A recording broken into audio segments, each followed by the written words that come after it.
آدم علیہ السلام سے لے کر قیامت تک پیدا ہونے والے آخری انسان کے انگوٹھے کے نشان نہیں جڑتے آپس میں. بڑی سے بڑی کمپنی بھی ہوگی، کسی چیز کے ماڈل 2 نکال دے گی، 4 نکال دے گی، کتنے نکالے گی؟ اس سے زیادہ تو نہیں نکالے گی. لیکن دیکھیے، 2 آدمیوں کی شکلیں آپس میں نہیں ملتی. ناک بھی اسی جگہ پہ، کان بھی اسی جگہ پہ، آنکھیں بھی اسی جگہ پہ، زبان ہونٹ بھی اسی جگہ پہ. یہ درختوں کے جو پتے ہوتے ہیں، 2 پتوں کو کمپیوٹر میں رکھو لا کے، تو 2 پتوں کے ریشے آپس میں نہیں ملتے. ہزاروں لاکھوں تتلیاں ہیں، ان کے پر دیکھو لا کے، بظاہر ایک جیسے لگ رہے ہیں لیکن دونوں کے پر ایک جیسے نہیں ہیں. ہم تو شاید پہچان نہیں سکتے، لیکن یہ جو ذمہ دار ہوتے ہیں یہ بھینسوں اور گائیوں کو پہچان لیتے ہیں. ان کی شکلیں ایک جیسی لگ رہی ہوتی ہیں لیکن ان کی بھی شکلیں ایک جیسی نہیں ہوتی. مجھے بتاؤ، یہ رب کے علاوہ کون ہے ایسا تخلیق کار؟ تو اگر غور کریں، تفکر کریں، تدبر کریں تو اس کی ذات کا کبھی بھی انکار نہیں ہو سکتا. تو اللہ پر ایمان لانا کہ وہ متصرف حقیقی ہے، اس نے پوری کائنات کو تخلیق کیا ہے، اس کے اذن کے بغیر کچھ نہیں ہو سکتا، اس کے امر کے بغیر کچھ نہیں ہو سکتا. کائنات کو اس نے پیدا کیا ہے، امر کن سے پیدا کیا ہے، اور پھر ایک دم پوری کائنات فنا بھی کر دے گا، پھر اس کے بعد دوبارہ زندگی دے گا. اللہ اکبر. پھر لوگوں کا حساب ہوگا. اس نے جنت کو پیدا کیا، اس نے دوزخ کو پیدا کیا. جنت اس کی رضا کا مظہر ہے، دوزخ اس کے قہر و غضب کا مظہر ہے. مطلب کیا؟ جس پہ راضی ہوگا اس کو جنت میں بھیجے گا، جس پہ ناراض ہوگا اس کو جہنم میں ڈال دے گا.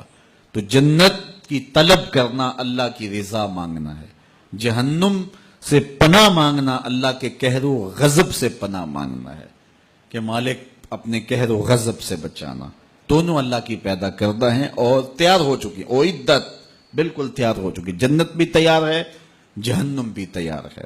نیکوں کاروں کو جنت عطا کرے گا اور بدکاروں کو جہنم عطا کرے گا. قیامت یہ ہمارے بنیادی عقیدوں میں سے ہے کہ جو بھی ہم اچھے برے اعمال کر رہے ہیں، قیامت کے دن اللہ کے حضور حاضر ہوں گے ہم، اور ایک ایک عمل نامہ اعمال میں تولا جائے گا. جو ہم کر رہے ہیں، کرامن کاتبین اس کو نوٹ کر رہے ہیں، لکھ رہے ہیں.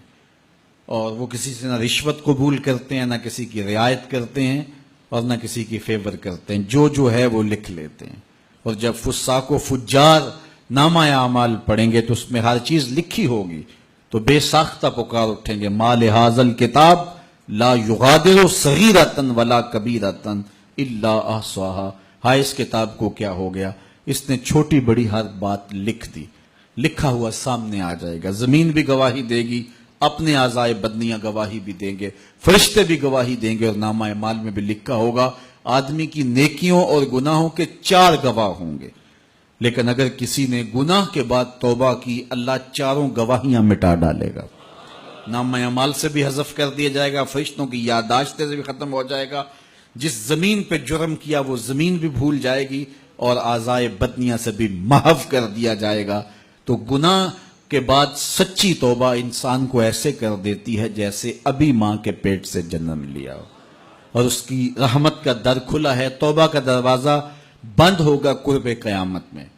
قیامت سے 40 سال قبل سورج مغرب میں غروب ہوگا، غروب ہونے کے بعد دوبارہ پھر نکل آئے گا، اور پھر نصف النہار تک آئے گا، اور پھر دوبارہ غروب ہو جائے گا. یہ اعلان ہوگا اس بات کا کہ اب توبہ کا دروازہ بند ہو گیا. اب کوئی توبہ کرے بھی تو اس کی توبہ قبول نہیں ہوگی. تو یہ قیامت کا عقیدہ، اس پر ہمارا ایمان ہونا چاہیے.